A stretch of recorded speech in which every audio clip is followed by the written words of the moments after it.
Politiet kender stadigvæk ikke til nogen gerningsmænd. Det var nyhederne for i aften. Nu til morgendagens vejrudsigt i Malaga. Velkommen til dagens vejrudsigt fra Malaga.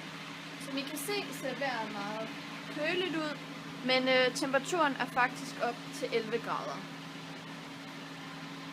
Der er risiko for skymod i aften, men allerede i morgen forventer man, at det klarer op, og der vil være gode chancer for sol, og vinden vil være aftagende.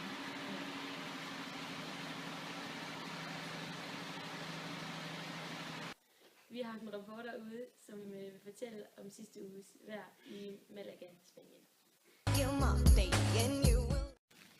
Når det regner her i Spanien, så kommer der meget vand på gaderne, og på grund af de dårlige kloakeringsforhold, så har vandet svært ved at komme væk.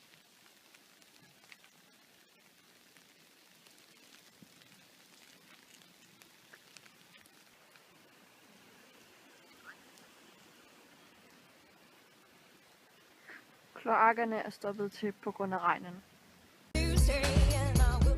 Her sidst på dagen er der op til 14-15 grader. Vinden kommer over fra nordvest og har en vindstyrke på ca. 2-4 meter i sekundet.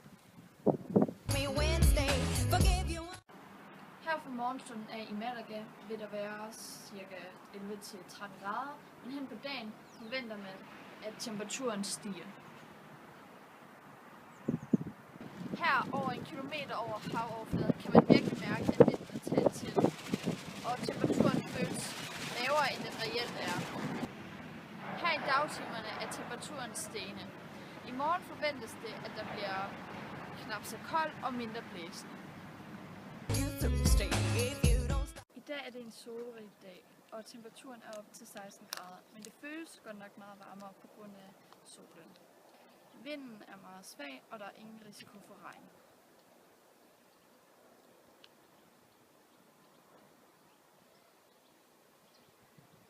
Kun 3 km fra sidste sted er vejret helt anderledes.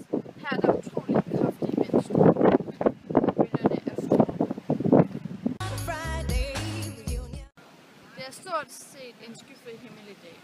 Selvom det er vinter, er der 19 grader, og kun blæsten gør, at det ikke føles kvælende varmt. Her omkring middagstid er vinden aftagende, og temperaturerne er stigende. Det ser ud til at blive en solrig dag.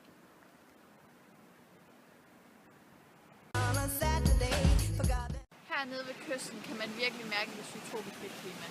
Temperaturen er høj, og solen bager på en.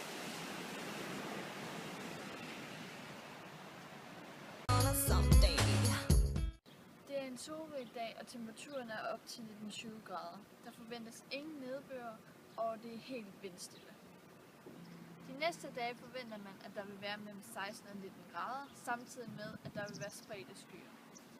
Alt i alt er klimaet i Spanien utrolig varmt, og her i Sydspanien vil temperaturen ikke engang i vintermånederne komme under 5 grader.